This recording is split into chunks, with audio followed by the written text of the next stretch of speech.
Here we go again, week 3. Welcome and thanks for joining us.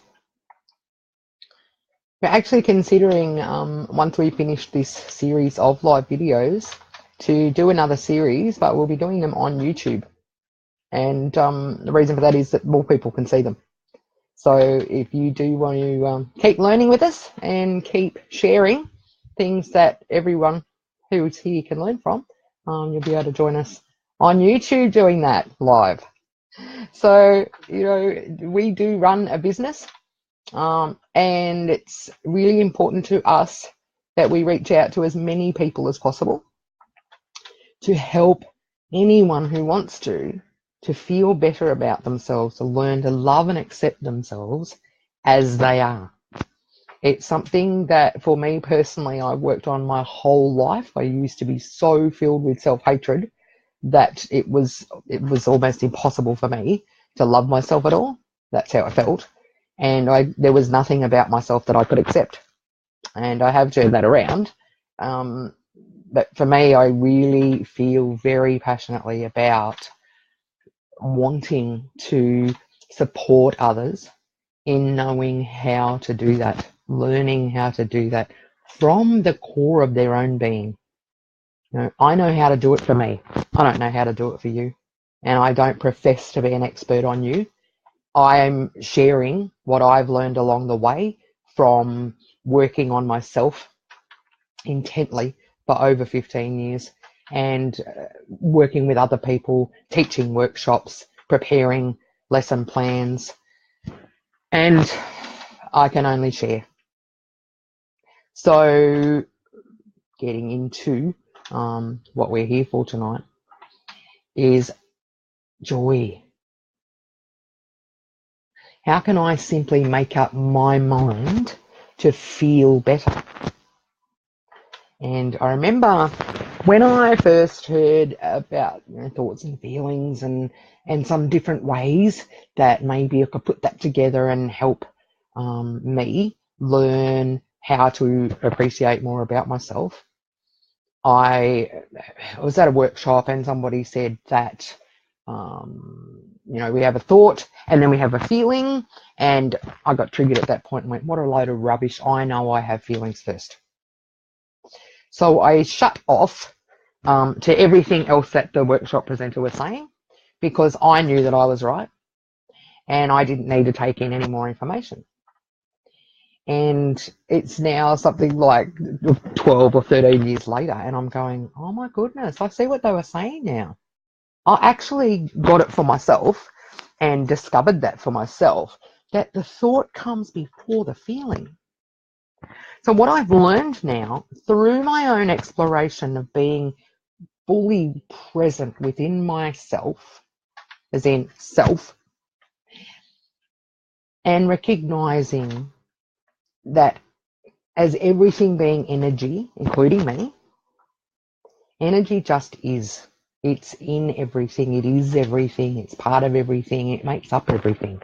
It's all energy. And physics has proven that. We all know now in this century that everything that we experience is energy. And that energy just is. When it moves, our mind doesn't know what to do with that movement. It goes, oh, and that's change. So our mind resists change, and it suddenly has a thought. It goes, oh no, what is that? Once it has a thought, it then attaches a label to the emotion, energy in motion, which we now call a feeling. So technically, the label, which is the feeling, that's still a thought. Our thoughts and feelings are energy in motion. They are energy in motion themselves. But we don't have the understanding of that until we do. So when we first learn about it, when it first happens, it was like, oh, and we have different reactions to it. If there's a big movement in that energy, we have a deeper thought or a darker thought. We get triggered, and we have a resistant thought. And then we have a stronger feeling, or a feeling that that we think matches the movement of the energy. And I see this in my head like a graphic equalizer. It's like, oh, okay, the energy's moved. And then I have a thought and go, oh my God, what is this? Why did the energy move? And my mind just wants to work it out, but it can't, because my mind is at that stage. As soon as that energy moves, my mind is in, oh, hang on, what's going on? That's change, and I resist that naturally. So I go into a literal space where I need to know, I need to rationalize, because suddenly I'm in emotion. And in emotion, it's not really easy or sometimes not possible to rationalize. So I go into this literal, like a little child, and it's, and I'm in fear. So I have to create a feeling, because that then tells me the story. I've got a thought, I've got a feeling, now I've got a story, so I can start to understand the movement of that energy. And I'm not sure if this makes sense to anybody else, but to me it makes perfect sense these days, because I've just been living with it now for a couple of years.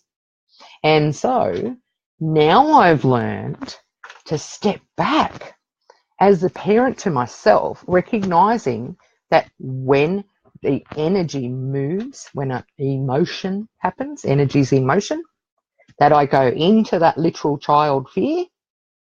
And so the thoughts and feelings that I have are just a story the child me is trying to give to me. Can you please make me feel better and stop this movement? Because I don't want it and I don't like it and I'm afraid.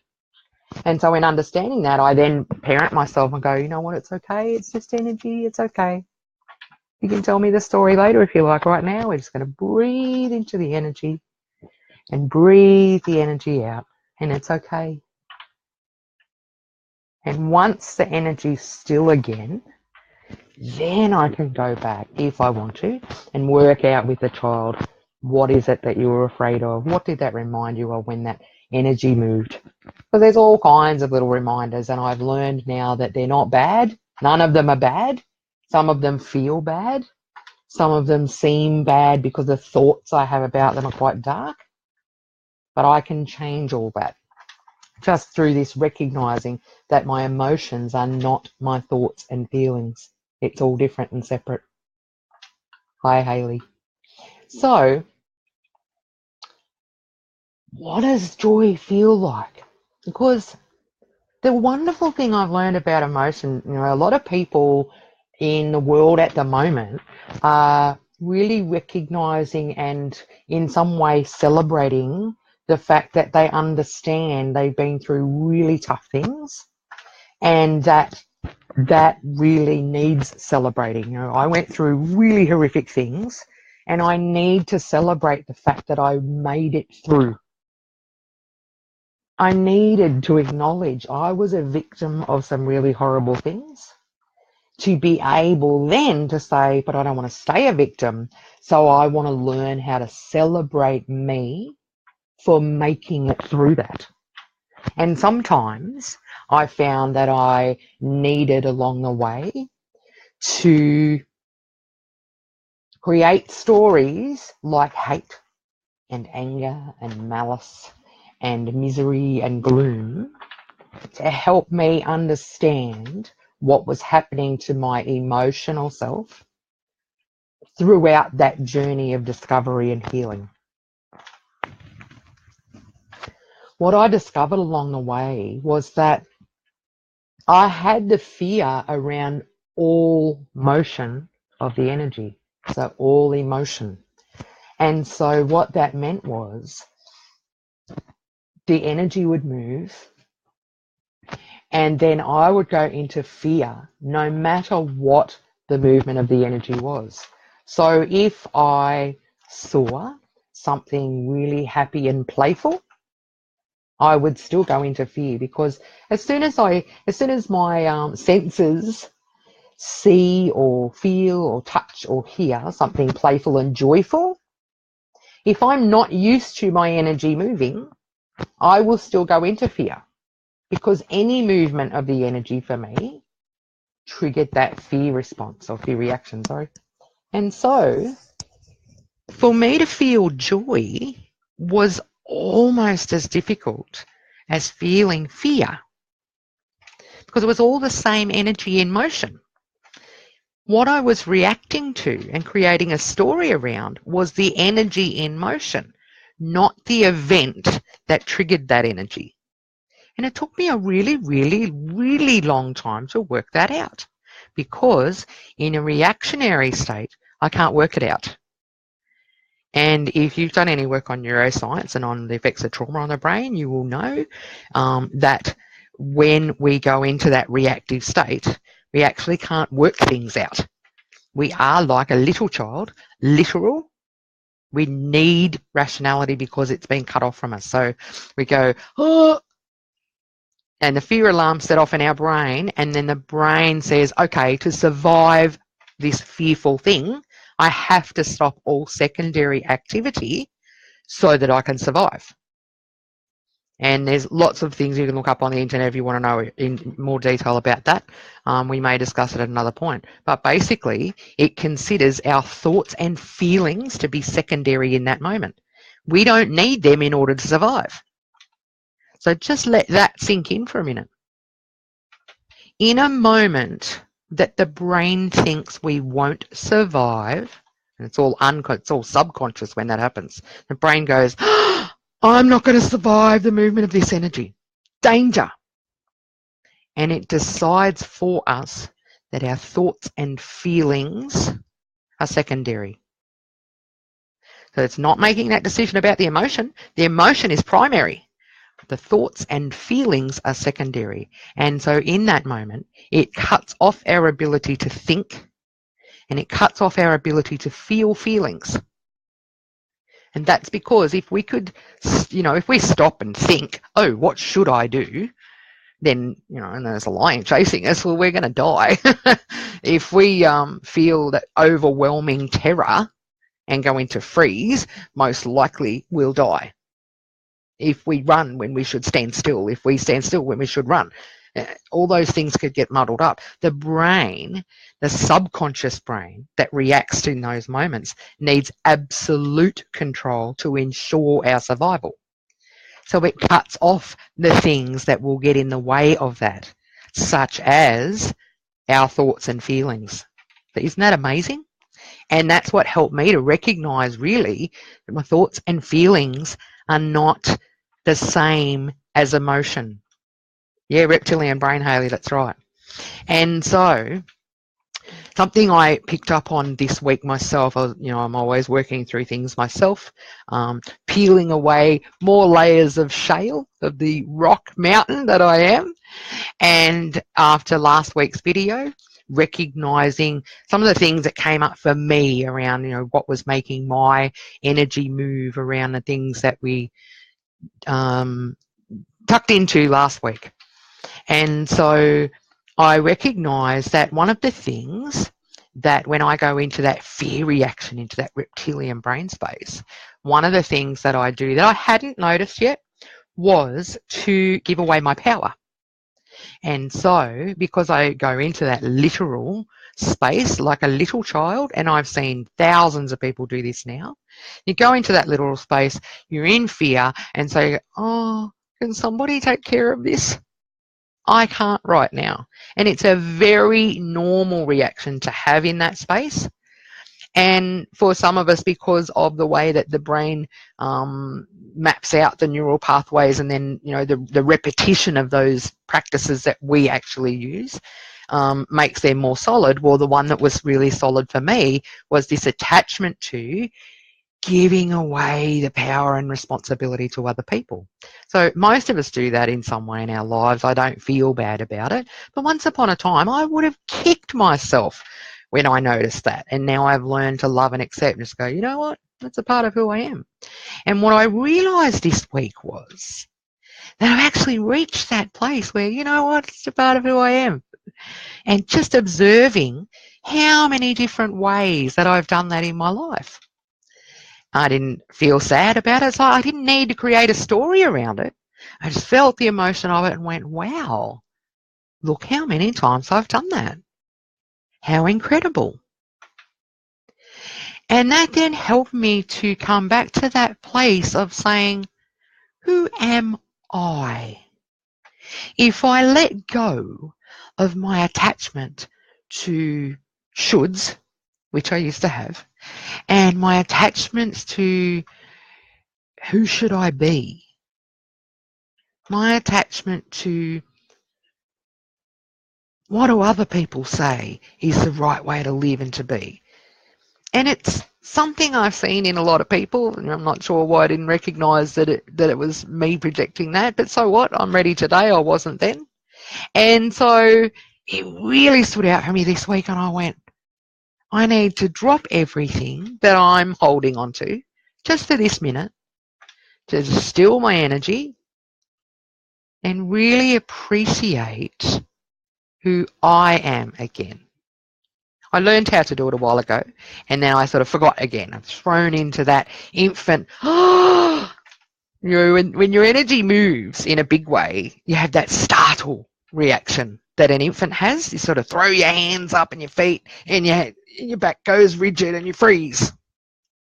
And you may not literally feel that reaction, but symbolically, that's the reaction that I have when my energy moves in a big way. Something I used to call a trauma. If something that I saw as traumatic happened, then I would go into that startle response, which is the reptilian brain as well.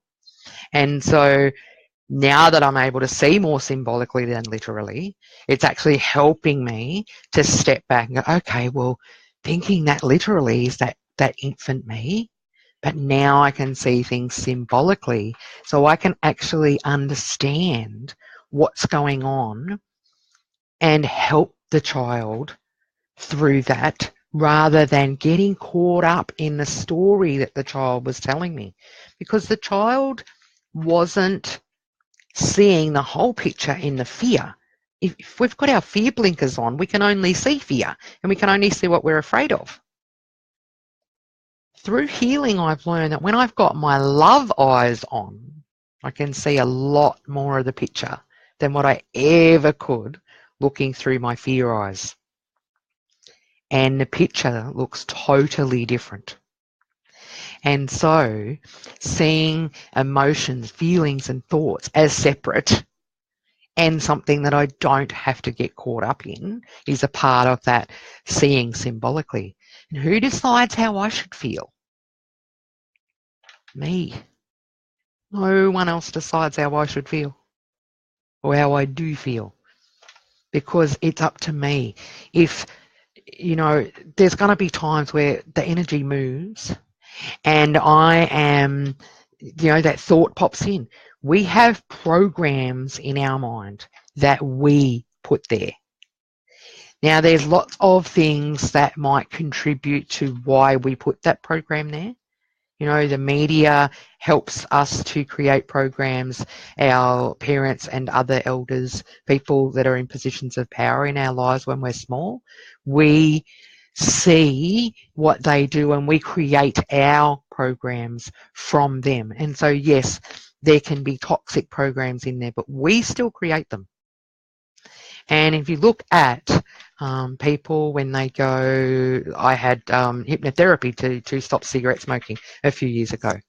And it was really amazing because I knew all the way through the entire program, that 1 hour session, I knew that I was the one who had created the program that was there in me, and I was the one who could change it. It was absolutely amazing to just observe that happening within myself. And it really showed me that even as a little child, I created the program. This is my body and my being. No one else actually can create it for me.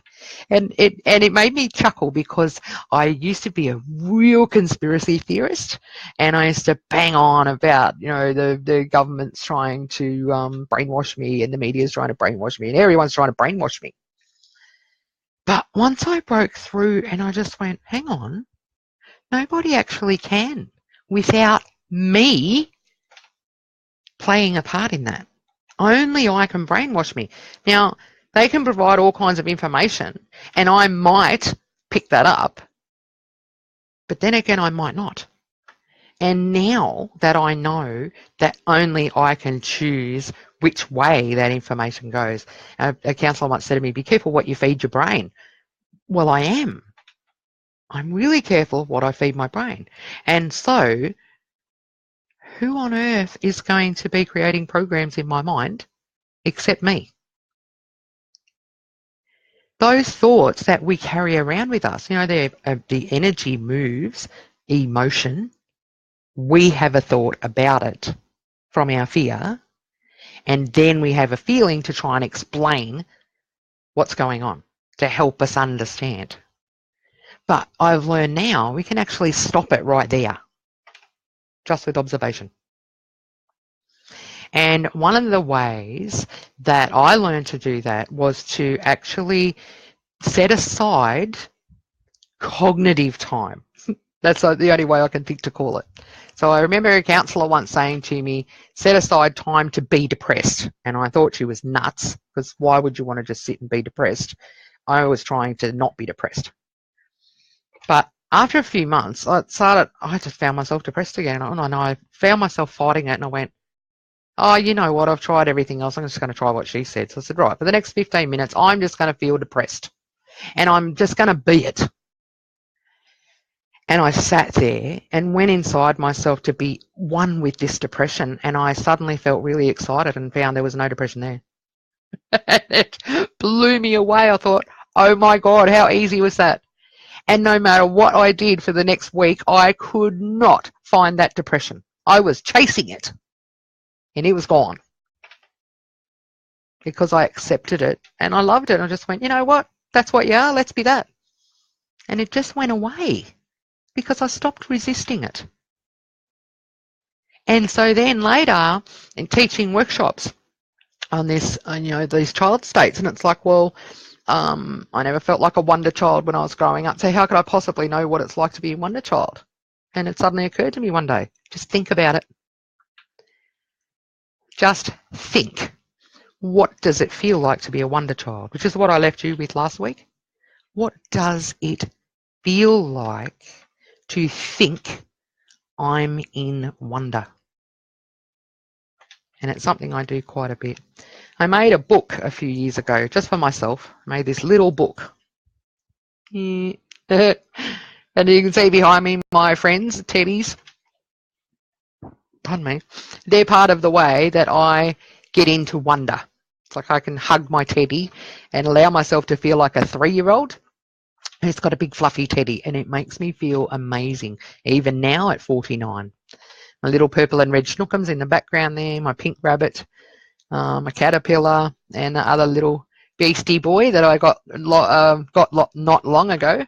I can even just to look at them brings a smile to my face and makes me feel like a little child who's in awe, in wonder. It's like, wow, what an awesome world that's got such colourful, fluffy toys. I love those tactile things. So my book, it came to me in a moment of inspiration. I was doing a whole bunch of reading about 12 years ago, and I suddenly went, oh, I need to make a book for myself to help me. And all I do is I just ask the book, please tell me, what do I need? And I just close my eyes and open it up. And I am joyful. I don't know if you can see that. So each page of this book's just got one word to encourage me, or one thing to encourage me. So think less, feel more, back to basics. So it's basically like, oh, what do I need today? I need to remember I am joyful. I can't believe that opened up to there because I opened it up earlier tonight to have a look and, does it still work? And it opened up to that page. So I am joyful. And I'm joyful because I'm here with you guys. But I am going to have to cut that short. Not cut that short. I'm going to have to end it soon because it's gone long enough. But what I do want to leave you with tonight is 3 books. One that I wrote about the other day. I can't remember. I think it was Tuesday. Parenting for a Peaceful World. Robin Grill, Sydney child psychologist. Amazing book. If you never pick up another book about how to reparent yourself, pick up that one. But I do hope that in your travels, you'll also pick up one I wrote about a couple of weeks ago, which was Growing Up Again.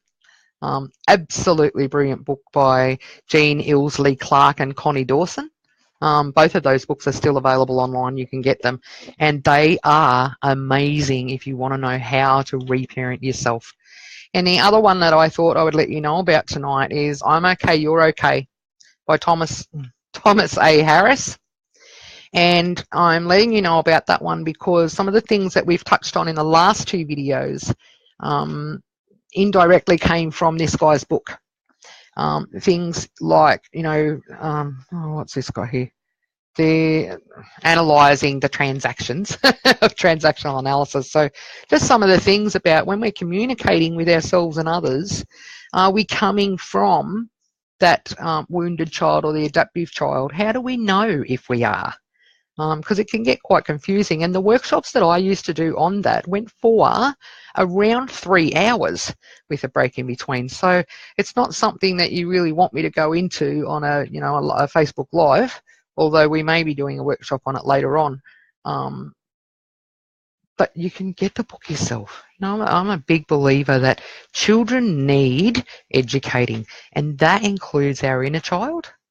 Because our inner child, what I found with my inner child was, for all kinds of different reasons, there were gaps in my learning as a child. So I became an adult and I had a whole bunch of gaps. Other people knew about things that I had no idea about. And there were times where I would go, oh, what? What are you talking about? And I would go to the library and find a book and read about it and go, I can't believe I never knew this. This is basic stuff that a child should know. That's what I thought. And then I would feel stupid because I didn't know it.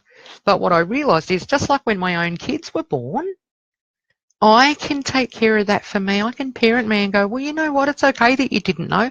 Let's go and find out. If I get the information myself and I ask questions, which I have a right to do, then I can start to make up my own mind about what I want to believe in, what I want to stand for, what is my integrity.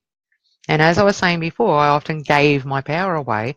That was why, because I didn't have the knowledge that I needed to not do that. And this week's really shown me that, there was a time I reached where I went, I know who I am, and it doesn't matter what happens around me, what happens to me, what other people think and say. I know who I am. And because I went back around the mountain again into that spiral of, oh gosh, the energy's moved in a way I don't understand. So I got caught up in the thoughts and feelings again, which is the mind.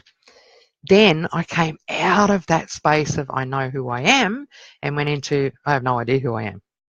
So now I'm back and I know that I can hold that space again. And I also know that I needed to go through that little intermission to be able to get to where I am today.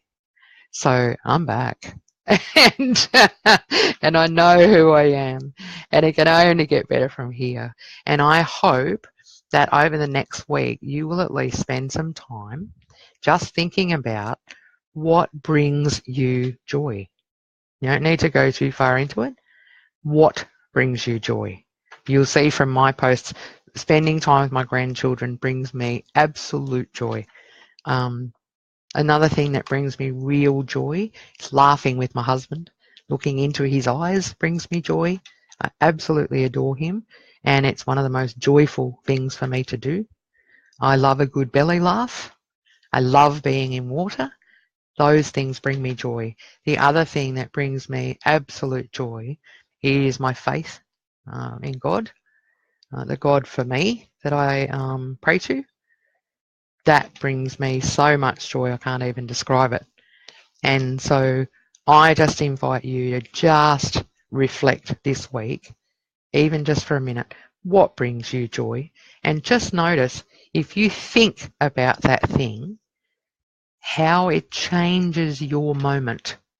So I find if I'm feeling pretty blur and I think a happy thought, think about something joyful, I actually can feel that energy changing. I feel my thoughts change, I feel my feelings change, and I can be really aware of all that happening.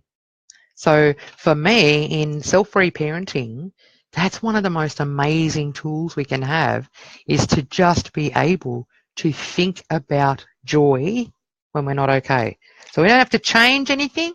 We just have to have one thought, a thought about something that brings us joy, and it can change the whole moment and how we're feeling about it and how we're thinking about it.